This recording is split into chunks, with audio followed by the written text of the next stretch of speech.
if I saw another day, all we do is scream into the night. Nothing ever tries to change, even if I want to realize. 'Cause I've been sitting here, same old ways, taking off without the same mistake. Darling, when you go away, it won't be as simple for you.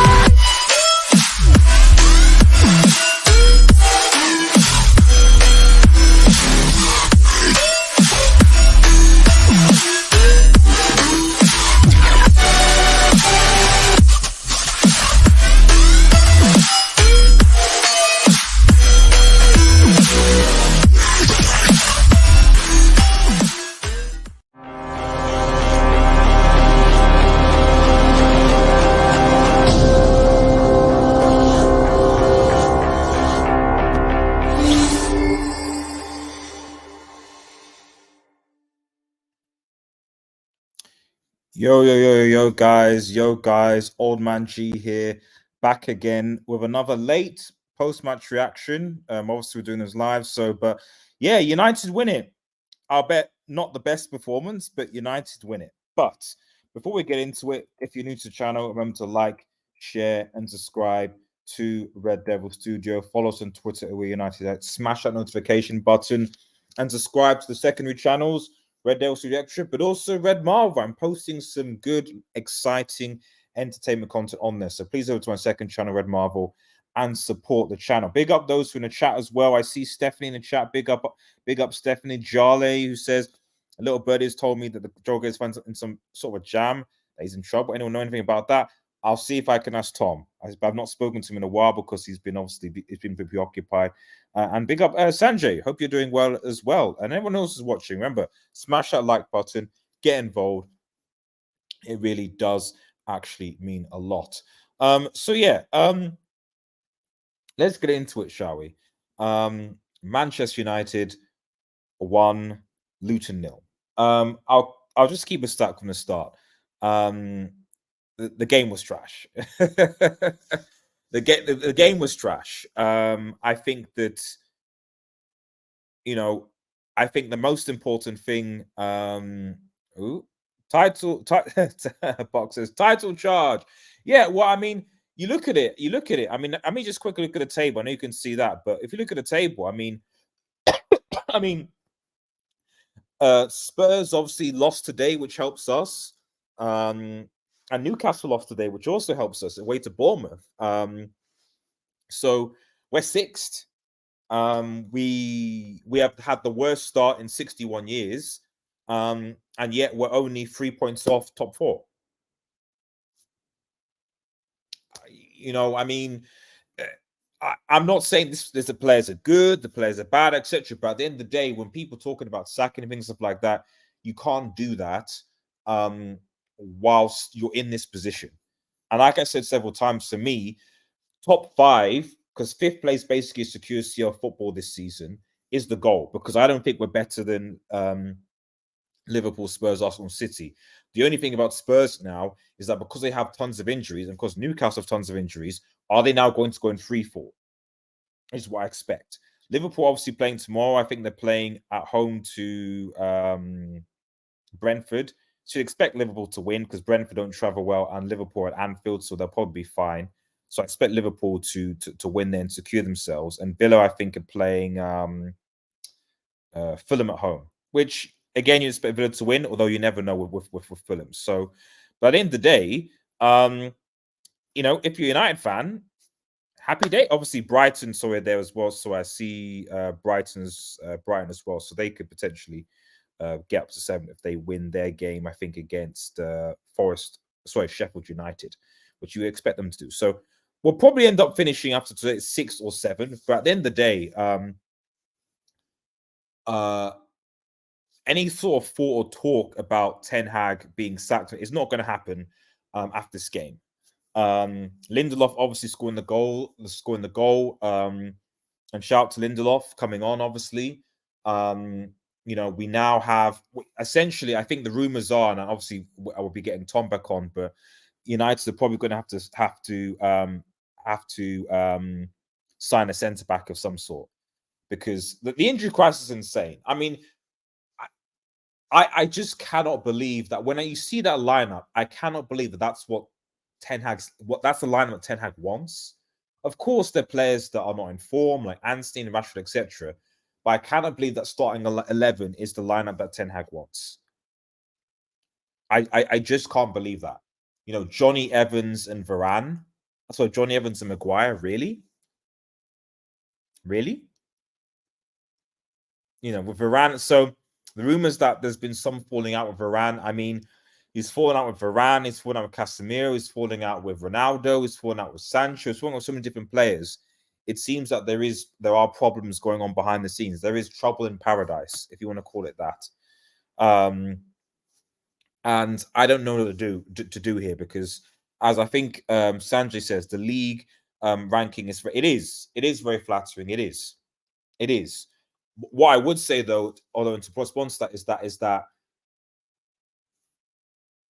United have been unlucky in that we've had so many injuries so early on, and it's always easy to judge United against a team or teams that don't have injuries. Of course, full strength Spurs, full strength Newcastle would dominate this United side. I don't disagree with that, and that's the issue here. However, and this is the issue when it comes to big clubs, and why I believe City are going to win the league a fourth year in a row, is that it's all about squad depth. And the teams that have the greatest squad depth, the teams that are going to win the league ultimately. The issue that you're finding with Newcastle and Spurs and maybe even Brighton and other teams, that as soon as they get 2 or 3 injuries to key players, they capitulate. They can't cope with the added demand of playing Premier League football, maybe a Carabao Cup and FA Cup, and then Champions League or Europa League. You're suddenly playing 3 or 4 games in 10 days. And this is the thing that I think people need to focus on. It's like, I'm not saying that United thing is crap, but it's crap right now.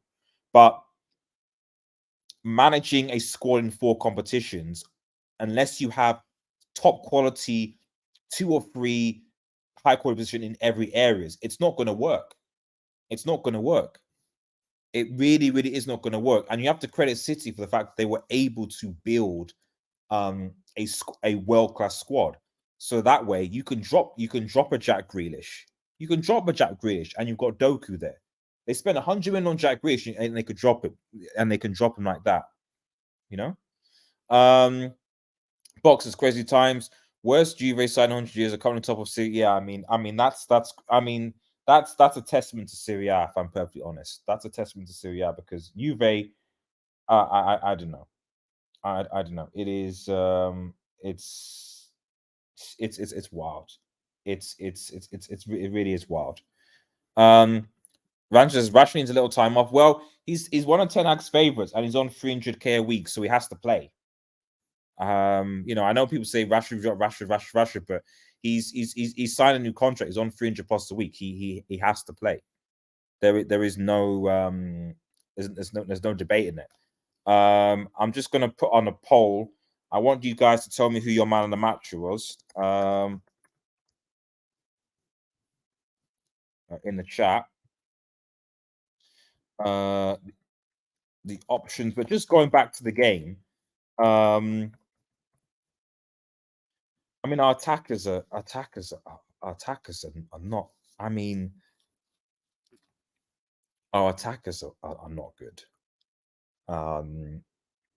Our attackers really, really, really aren't good.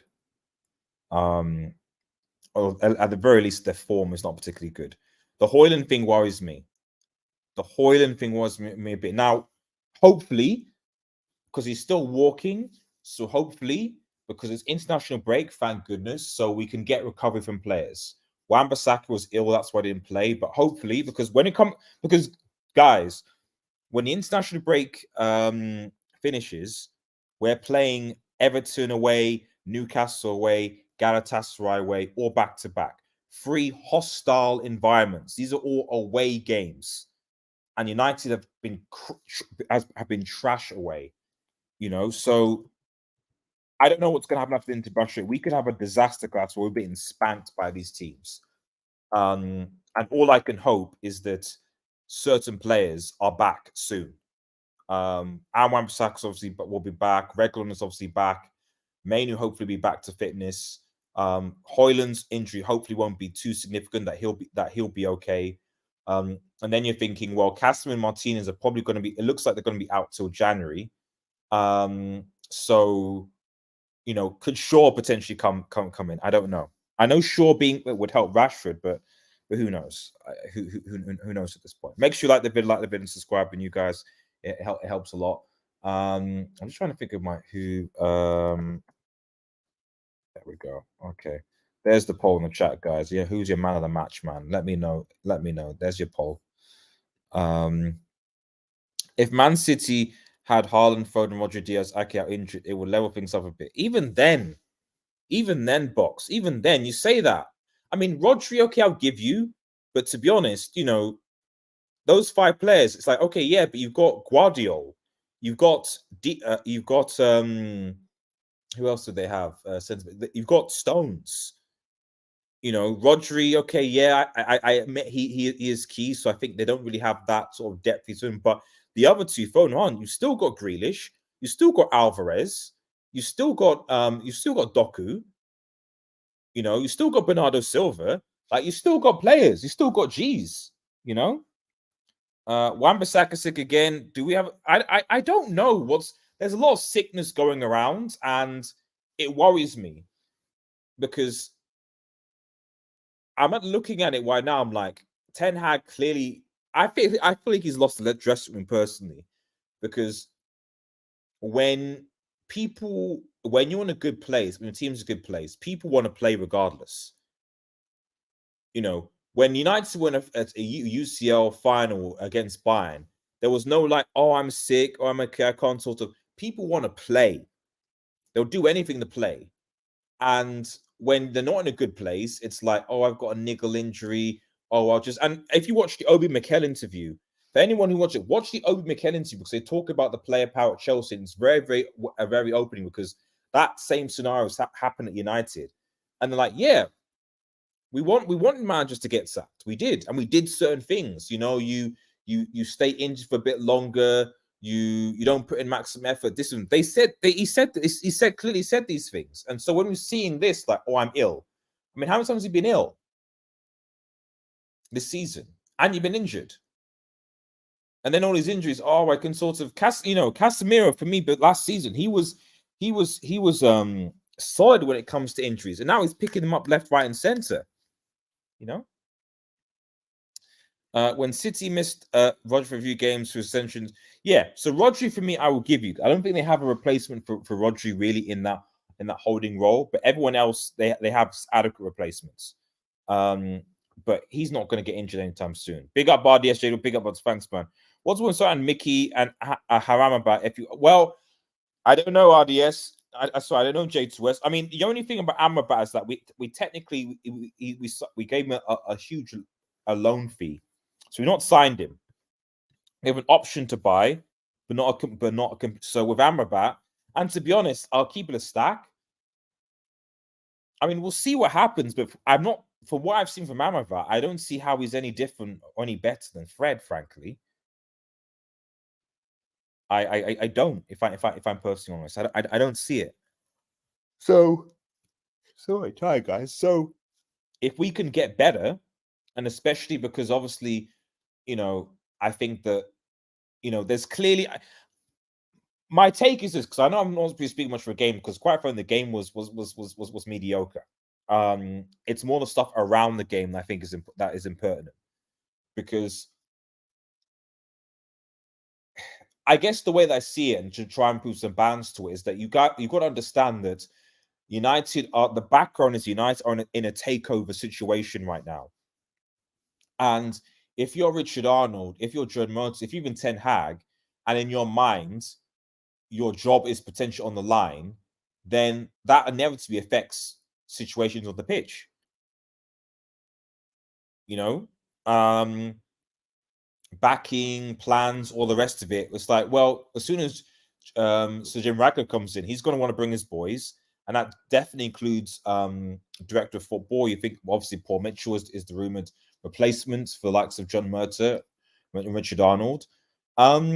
So what's the point? You're probably going to get sacked in the next 2 weeks. You know, and as far as Ten Hag has his role, yes, okay, that they're saying that maybe Ten Hag's job is close, but is it really though? We saw that with this is the thing. Is Ten Hag's job really secure? And it's not based on results. We saw what happened with Todd Bowley, where he said, "Oh yeah, Tuchel will work with Tuchel, be okay." And then they were so quick as soon as they got the power to sack him, not give him the time and bring in who they wanted to bring in. So if I'm honest, I think potentially you could get a similar thing with Ten Hag. You know, if Ten Hag doesn't win a trophy and secure CL football, I believe it, and we get obviously the rumored Radcliffe and co to be head of footballing operations completely, then yeah, I think it's quite possible that Ten Hag goes and they get the guy they want. But obviously, be careful what you wish for, because the guy they want, like in the case of Chelsea, they wanted Graham Potter. They didn't like Tuchel, and Tuchel wasn't playing that well, but they got Graham Potter, and look what happened. So I don't 100% trust what they might do, what they think. It's difficult. It certainly won't be footballing related.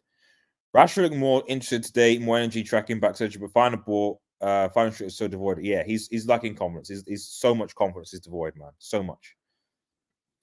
80%. I mean, that's wild.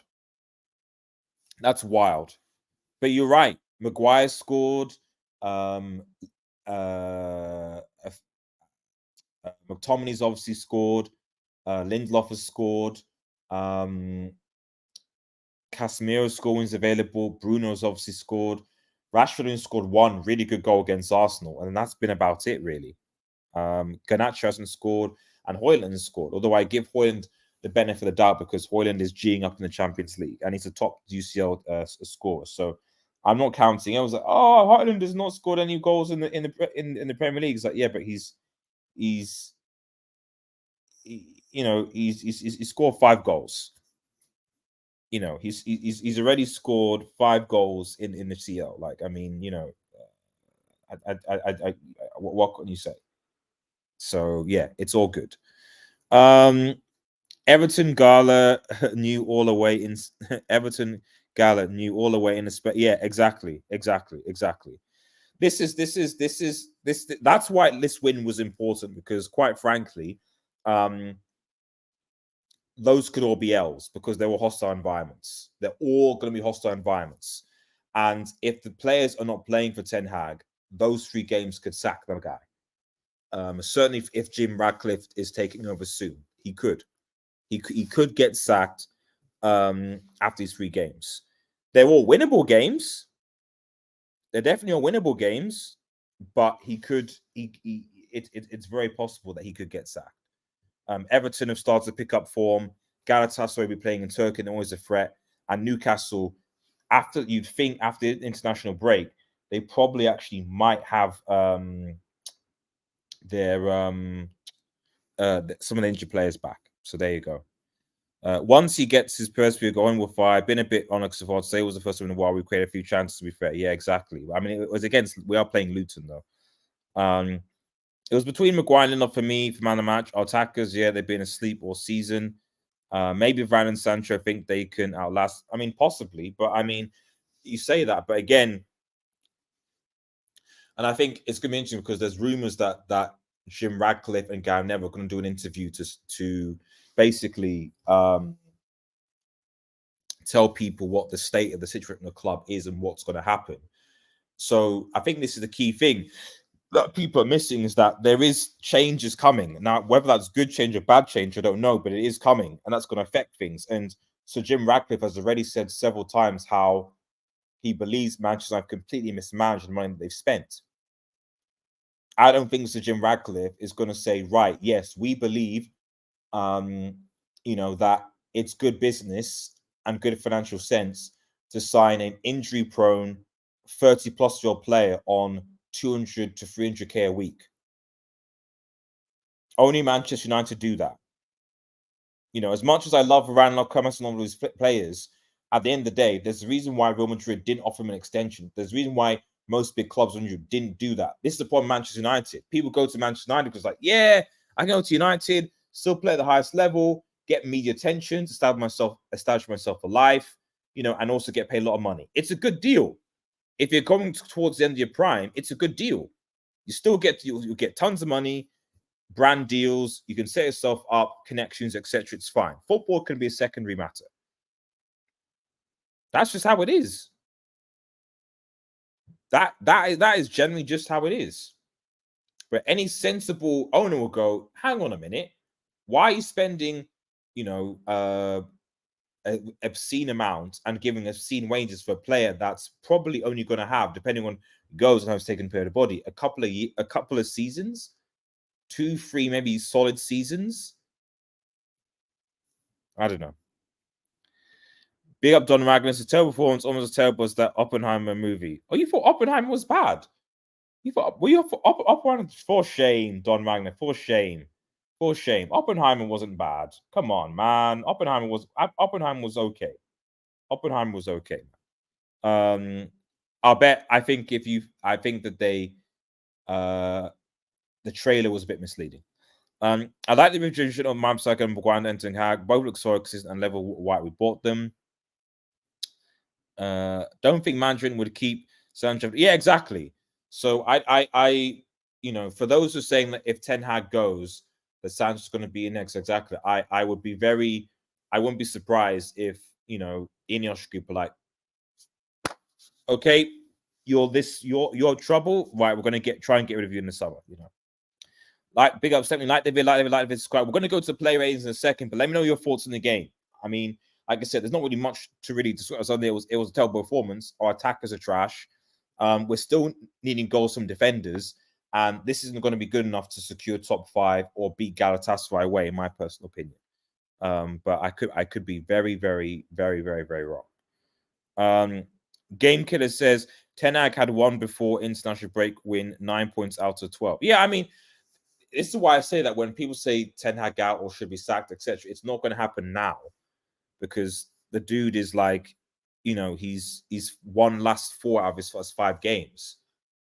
He's only 3 points from fourth, I think. It's not going to happen, you know. Amrabat looks a little slow at times and a little bit lost. I mean, he's not had a preseason, to be fair to the guy. Fred was much better. I mean, I hate to tell people I told you so. I hate to tell people I told you so, but I told you so.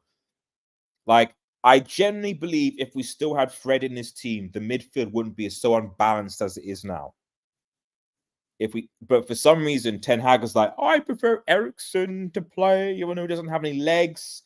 I don't know. Maybe they have the same agent. I don't know. But letting Fred go was a mistake. I'm not saying Fred is world class. I'm not saying he's good, but he was the player that was injured less, was always available, had tenacity, was good at pressing, and, you know, defensively, while not world class, he was certainly able to get back in time, as opposed to McTominay and Eriksen, who can't, or Casemiro, or even Amrabat. I never rated Mountain. No, neither did I. But Ten Hag did, apparently. Yeah, Amrabat's coming to the broke. We played good against us past in the cup, and from 30 minutes against Copenhagen. After that, we have not shown much. Yeah, no. I mean, I'd argue we played good in the first 20 minutes against Bayern as well. Again, the first 20 minutes against Bayern, I think I was like, okay, this is good. Mentality, and we collapsed. If we can swat the mentality and play like we did against Bayern, then there's potential in this team. The biggest issue I have with this team is the mentality. 13 goals in topping with almost a quarter of them come against Forest is alarming. Attack asleep again. Well, the attack has not been good. The attack has not been good. Big up RDS says it will be a very supposed for RJ to take shares of club if he's going to get the chat. He probably will. He probably will. Right, let's quickly change to the rating. Let me see the poll. Looks like a few votes, 16 votes, and most people said that Lindelof's the man match, followed by Reguilon, which is fair enough. So let's quickly get into the player ratings, guys.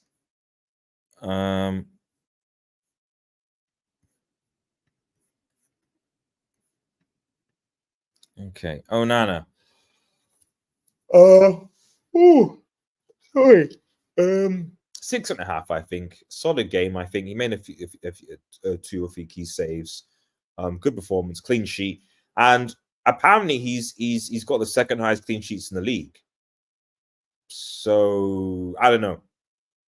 Because Onana's got so much attention.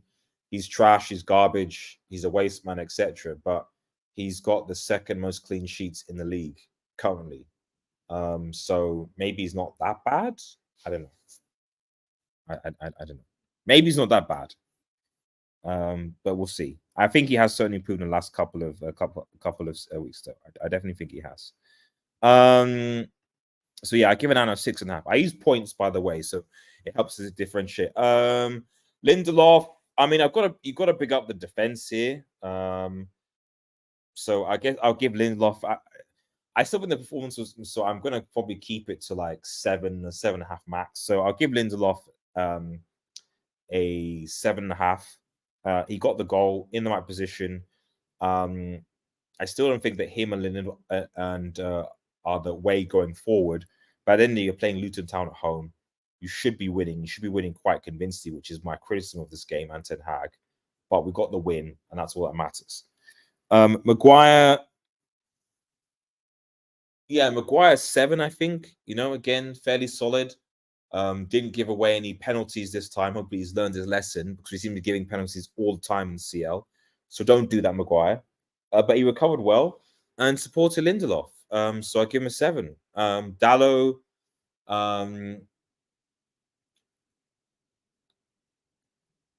yeah, I'll probably give Dallo a 7 as well.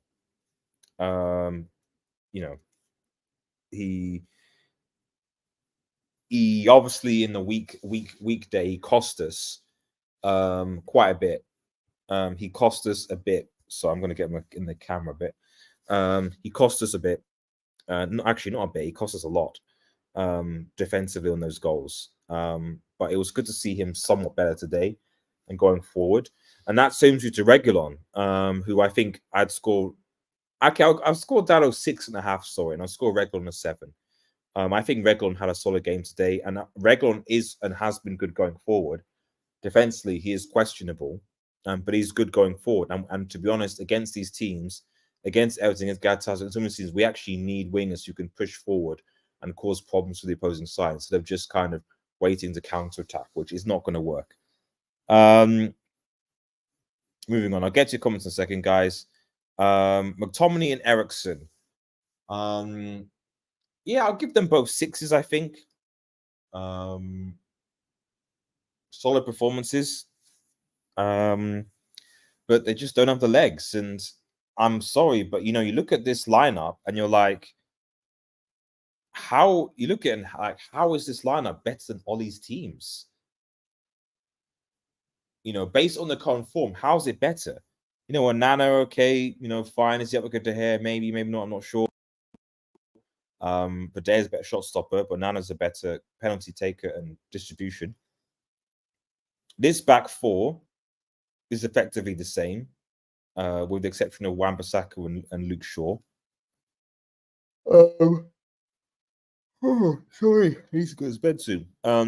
McTominay and Eriksen, enough said.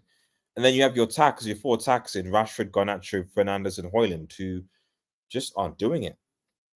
They're just not doing it. But I'll give McTominay and Eriksen 6s. Rashford had a better. I'll give Rashford a 5.5. I can't give attackers more than a 5 or 5.5 when you're relying on defenders to score goals. I'm sorry. Rashford's clearly he played a bit better today. He's clearly wanted to prove himself. But in order to do that, you need to score goals.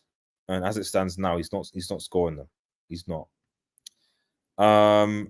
Bruno Fernandes, again with his free kicks and distribution and stuff like that. Should have scored a goal actually. I'll give Bruno a 5.5. Garnacho, same 5.5. I think young talent, really important, but he seems to have kind of been hyped a lot, and his his performance. I mean, I'll say it's like he's definitely no Greenwood in terms of talent, and possibly other things as well. So, but definitely in terms of it's not. And sometimes in that final third, the decision making, it's like, right, okay, you need to shoot here, you need to pass here, you need to do this. Garnacho is just a little, but he's still young, and that's the thing, he's got time to learn, So, but yeah, I'll give Garnacho probably a 5.5. Hoyland's, he actually had some chances. I'll give Hoyland a 6, but his injury.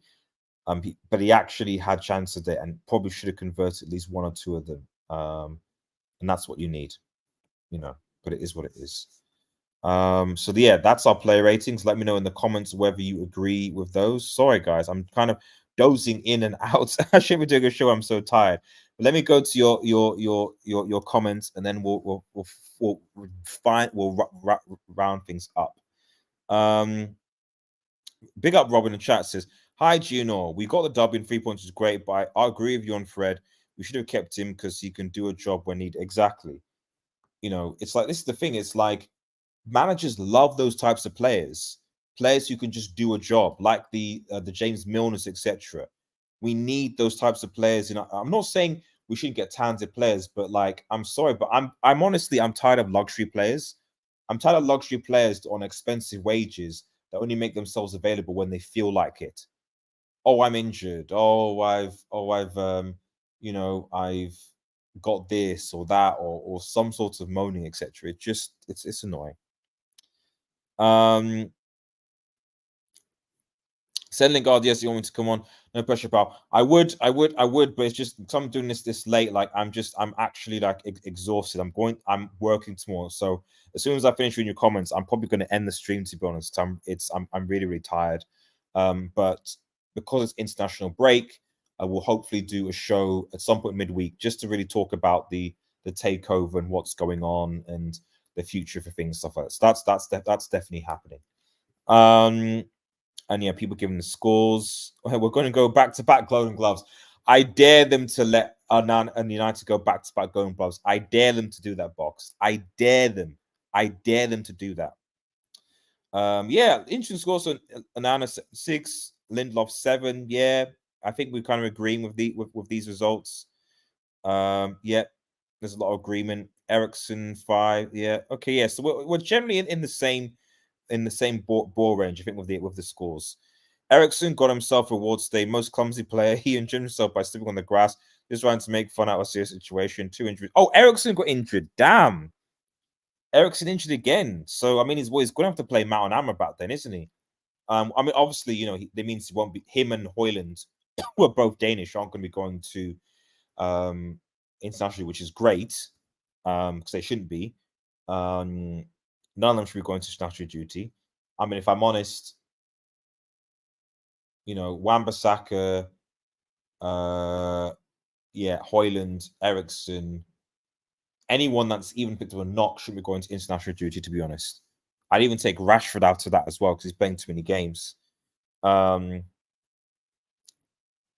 Denmark cannot be happy that 2 of their players got injured today. Probably not. But at the end of the day, they have no choice because Denmark are not the one that are paying the players' wages.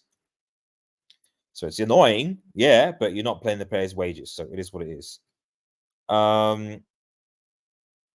Martial a 2. I mean, he was like he's not complete. Well, I mean, he did come on, so I don't tend to rate subs usually in these things just because of the sheer fact that unless they actually do something significant, what's the point? Kango disagrees as Fred was the single weakness of the team last season when we were playing well. Was he? Was he? Okay. Wanted to sell, but some players step up better when they're going to get stuff. Fred was single weakness of the last team last season when we were, because I remember some games when I was like, if it wasn't for Fred, like especially against Barcelona, I remember that Barcelona game a few things. So again, I'm not saying that he was great, but like even last season he G'd up. I mean, I remember when he marked KDB out of the game and got us that win at Old Trafford. Was brilliant, awesome. He's out of the team and we get spanked. But anyway, it's fine. Warranted to sell, but some players step up better when the going gets tough, and he was one of them. Yeah. For me, he was just, Fred is a good, for me, Fred and even McTominay are good squad players. United needs to be starting to think of building a squad instead of trying to always focus on like, okay, how can we get our best 11 now? Yes, we should at some point figure out our best 11, but getting a good score is important. And the reality is that when what we're left now is, with what I see with this United squad, is we have a combination of luxury players, squad players, and dead players. And what we need is squad players with a few. What should happen in a squad is that you should have squad players and then a few luxury players, and then maybe one or two dead players you have to end up selling off. Right now, United have too many luxury players. They have squad players, and they have dead players. That's the problem. McTominay's the best player. Well, I mean, he's Scottish, man. He's Scottish. McTominay, Mount, Main. I would be interesting. I would be interested to see a McTominay Mainu double pivot with Mount. I think that'd be interesting. MMM, you know, MMM, man. Let's see it. Let's see it. I was hoping, to be honest, to see it. I was hoping, to be honest, to see some changes against Luton today, getting Mount some game time, getting Mainu some game time, but we didn't do it. And Ten Hag's insistence or lack of rotation is potentially going to be harming us with injuries and stuff, you know. But it is what it is. Remember to like the video and subscribe to the channel if you're new. So yeah, guys, I mean, there really isn't much to report here in this game. We beat Luton 1-0, which you know should have been straightforward, but it wasn't. But then at the same time, Luton draw with Liverpool, so there you go. And you know, J2S spent over 200 million for the squad to go backwards. Only improvements in the striker and goalkeeper. CB's purring not of the same quality. Fullbacks constantly injured. Non-existent midfield. Less said about attack. I mean, there is an element of unluckiness in that because you know you bring in Lisandro into this side, who's actually fit and ready to play, and like I think that centre back pairing makes a huge thing. So you know, Lisandro when he's fit, when he's better, like he's a solid defender. He's a solid defender. Is he world class? I don't think so, but he's solid. Definitely better than. I don't care what anyone says. He's definitely better than Evans and Maguire. So we had that. So I personally think that Varane, love him, is calm, but he's injury prone and he's on high wages. So if I'm Ten Hag, at the end of the day, these are stopgaps. You need to basically, like, it's weird. We're at the point where we're like, right, we need to revamp our defense again. Because if I'm Nagy, like, right, well, we need to get rid of Maguire. We need to get rid of Varane, and we probably need to get rid of, and we need to get rid of Evans. So you've got 3 centre backs now, and you can't rely on Shaw being, which is what I think you want to do. Oh, maybe Shaw can play left side centre back. We can't do that now. So in the summer and in January, because it looks like we're going to sign players in January, you need at least to sign 1 centre back in January, 1 centre back in June. You need to do that. You need to do that. Visual says Luton seem a tough. Well, I mean, this is the thing. I mean, because I know people expecting Luton baptism, but to be honest, how many teams have actually destroyed Luton, as it were? Like they're not. Like I don't think they've conceded like 5, 6, or like 7 to to big teams. I mean, I'm trying to think of the team that's had the biggest humbling this season. I mean, someone remind me in the chat. Which team has had the biggest humbling this season in terms of goals that were put past them? I mean, United obviously have had the 3-0 against City in the Premier League, but you know, I'm trying to think. Anyone has had actual pummelings? You know, Burnley have conceded more goals at times than Luton. So yeah, I don't think, you know, these are the things. They're not as bad as people say.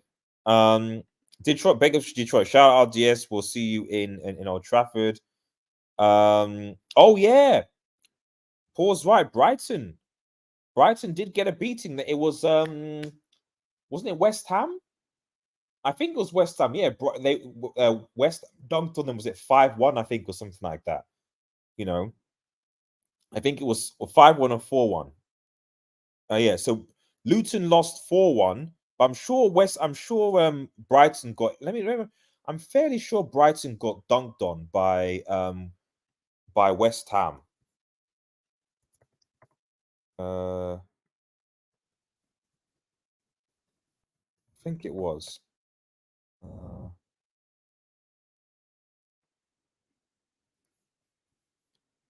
What's the scores, man?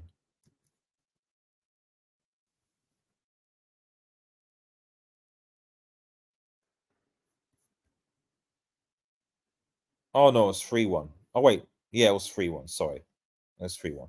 Okay, I thought it was more for some reason. Yes, that's the one. Sorry, Box. Yes, that's the one. It wasn't West Ham. It was Villa. Villa dunked on Brighton 6-1. I was like, Brighton, I know had a dunking. I know Brighton had a dunking. I was in my mind, but I didn't know which team it was, and it was Villa. Yes, and yeah, yeah, that's bad. Yeah, yeah. So Sheffield United and Brighton, the one teams Luton, even though they were bottom, haven't actually got a dunking. So maybe I think people underestimated them. I'm not saying they're good, but I think to expect that they're going to be destroyed when no team so far has destroyed them. And Liverpool just now last like took a point. I think maybe there was an element of disrespect. I think I still think we should have put more past them, but I mean we had chances, but you know it's not the end of the world. We got the 3 points, and at the end of the day, Newcastle, Spurs dropping points. Hopefully, Liverpool maybe drop points tomorrow. We'll see. Rivals dropping points, and we need that Chelsea Duncan as well. Should have gotten Todibro or even at least not 60 million on that English forward. Well, yeah. I don't know why we. I don't know. I don't know why. I don't know why, man. Don't know. I think the only time Luton lost exactly 4-1 was Brighton. So this is why I think it's important. Like, I'm not saying we're crap, but I think that I do think as fans we kind of need to be. There has to be an element of respect for our teams. United are not United Sir Alex Ferguson, where like we go, and even under Sir Alex Ferguson, we didn't do it all the time. So this expectation that we should just steamroll teams in the Premier League like that is nonsense, especially when a lot of these teams don't. Sheffield United, we should have, but some of these teams, the way they play, the way they organize, it's difficult. It's difficult. So getting the win is the most important thing. We did, and we got the win today. Axel ... Not sure you're doing there, buddy. Boxes, bring back the days of Ollie when we thumped a few teams. Yeah, but I mean, football goes forward, man. Football goes forward, Box. Football goes forward. Anyway, guys, thanks so much for tuning in. Really, really appreciate it. If you're new to the channel, to like, share, and subscribe to Red Devil Studio. Follow us on Twitter right next to smash the notification button. Thankfully, at the very least, we can at least have some less bantery during the international break. So I hope you guys enjoy it, and obviously we'll be live again soon. Have a nice day, everyone, and cheers. Peace, peace, peace.